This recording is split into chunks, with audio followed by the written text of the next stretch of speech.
Hello my friend, hope you are fine. Moi je vais bien par la grâce de Dieu. Alors qu'il me fait la grâce de pouvoir encore partager avec toi ce matin, je souhaiterais qu'on parle du rejet.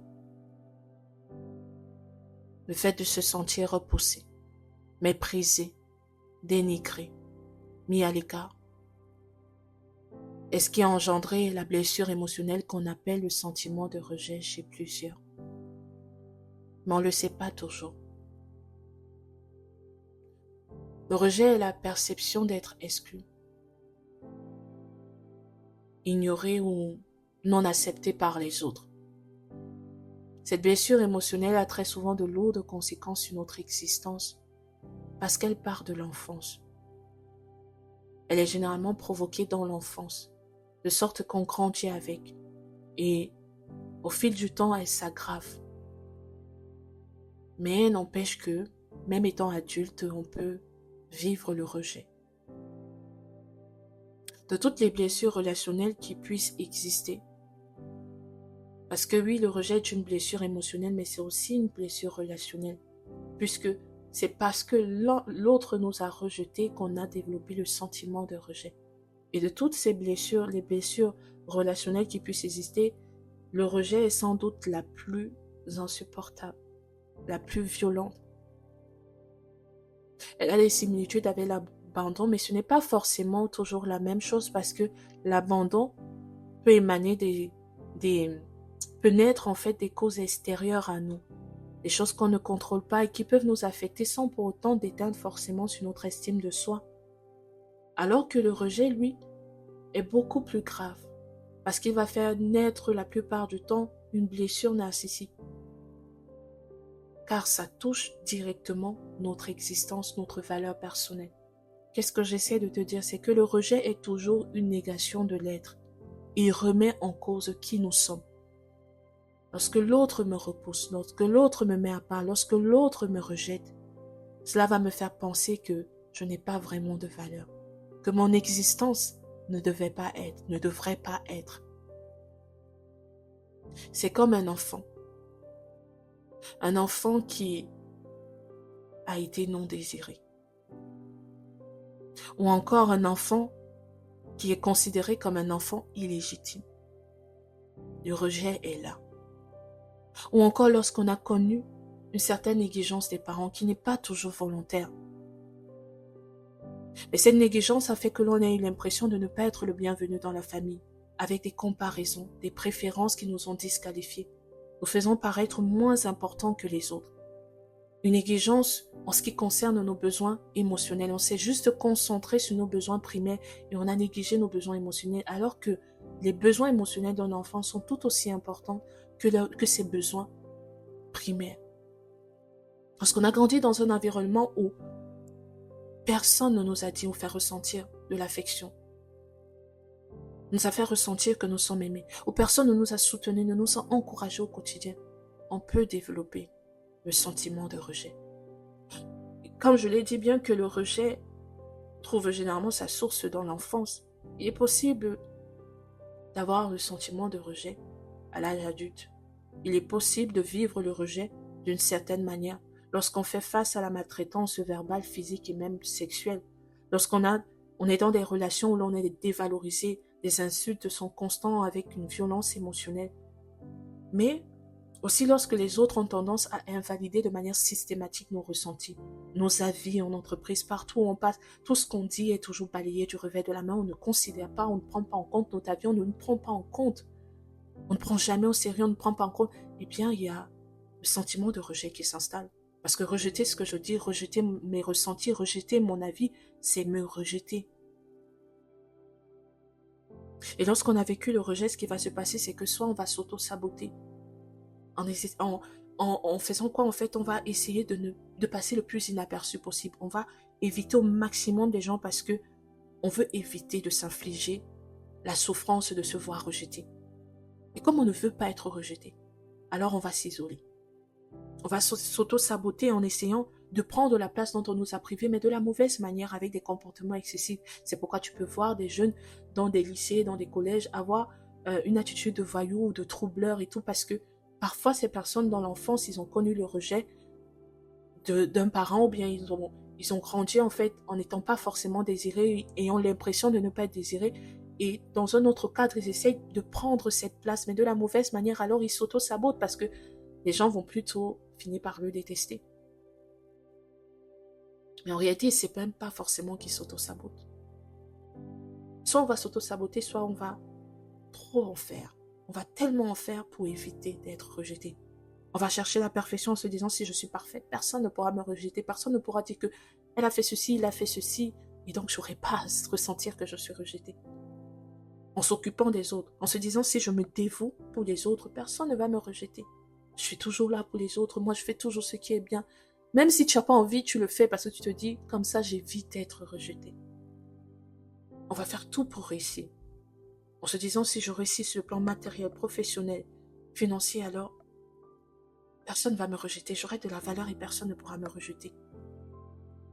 Et c'est très difficile de vivre avec le rejet, c'est très difficile parce que le rejet nous prive de notre existence. Dans l'un ou dans l'autre cas, soit on est carrément en train de s'effacer, on arrête d'exister, on ne vit pas parce qu'on a peur de pouvoir dire quelque chose, de pouvoir faire quelque chose et de sentir que les autres ne sont pas avec nous et de percevoir alors cela comme le fait d'être rejeté. On ne supporte pas de prendre position, on ne peut pas prendre position parce qu'on se dit si je le fais, alors il y a une catégorie qui ne va pas m'aimer, il y a une catégorie qui ne va pas m'apprécier, et je vais sentir ça et je vais percevoir ça comme le rejet. Ce sont pourtant des choses qu'on ne peut pas éviter, mais comme on a vécu le rejet, tout ce qu'on peut percevoir comme critique, tout ce qu'on peut percevoir comme des moqueries, tout ça, on refuse de faire face à ça parce que pour nous, ce sera le rejet. Et soit de l'autre côté, on va tellement en faire, on va beaucoup en faire, et le plus triste dans l'histoire, c'est qu'on ne fait pas ça parce que on a forcément juste envie de le faire, on a envie de réussir, on a envie d'avoir des intentions vis-à-vis des autres, ça nous fait du bien. Non, c'est parce qu'en faisant ça, on se dit, ils vont m'aimer et ils vont pas me rejeter. Et tu vois, du coup, dans les deux cas, tu n'es pas vraiment toi. Tu ne vis pas ta vie, tu ne vis pas ce que tu dois vivre, tu ne vis pas ton existence à toi, ton existence, en fait, tu ne la vis pas. Parce que tu t'effaces, ou alors tu fais trop, mais même pas pour toi, même pas parce que ça te plaît, même pas parce que tu veux être cette personne-là, parce que tu veux surtout pas que quelqu'un ait une attitude qui soit comme appuyée sur cette blessure que tu as ressentie, que tu as depuis l'enfance.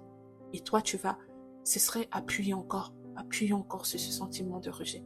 Et tout est perçu comme un rejet. Alors tu fais tout pour éviter la critique, tu fais tout pour éviter que les gens ne t'aiment pas, tu fais tout pour éviter d'être mal vu. Ou même carrément, tu préfères ne pas être vu. Mais Dieu veut que tu vives. Tu as une existence, même si tes parents ne t'ont pas désiré, même si tu es un enfant illégitime, Dieu veut que tu vives. Écoute, personne ne force Dieu pour l'enfant. L'enfant, c'est un don de Dieu. Et quand l'enfant vient, il dit que je te connaissais même avant que tu sois formé dans le sein de ta mère. Donc, c'est Dieu qui nous a créés, c'est Dieu qui nous a voulu, c'est Dieu qui nous a désirés. De sorte que même si personne ne nous a désirés, oh, on a une existence parce qu'il y a Dieu qui a voulu qu'on soit, il y a un but, il y a une destinée. Parce qu'en vivant dans le rejet, on ne peut même pas vivre parfois notre destinée. Imagine quelqu'un que le Seigneur appelle à être peut-être pasteur, à prêcher, ou alors à être leader dans une entreprise, ou à te positionner même sur le plan politique. Tu peux pas. Tu ne peux pas parce que le faire signifierait qu'il y ait des gens qui soient contre toi.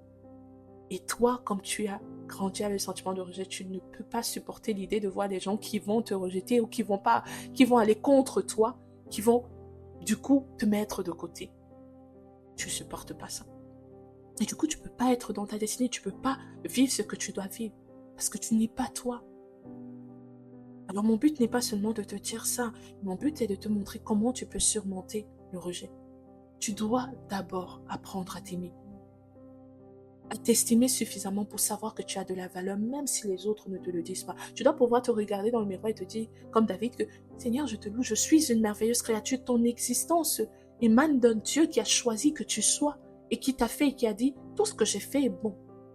Tu dois te regarder aussi et t'apprécier et t'aimer. Ok, tu n'es pas désiré, tu n'as peut-être pas été un enfant désiré. Ok, tu es un enfant illégitime. Ok, on t'a fait ressentir cela. C'est ce qu'on t'a fait ressentir.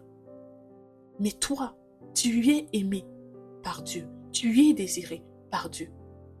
Tu es une merveilleuse créature et tu dois t'aimer. Parce que le Dieu qui t'a créé, lui, il t'aime. Mais tu dois aussi oser prendre ta place et refuser que la perception des autres déteint sur toi. Jephthé, dans Juge 11, était un enfant illégitime.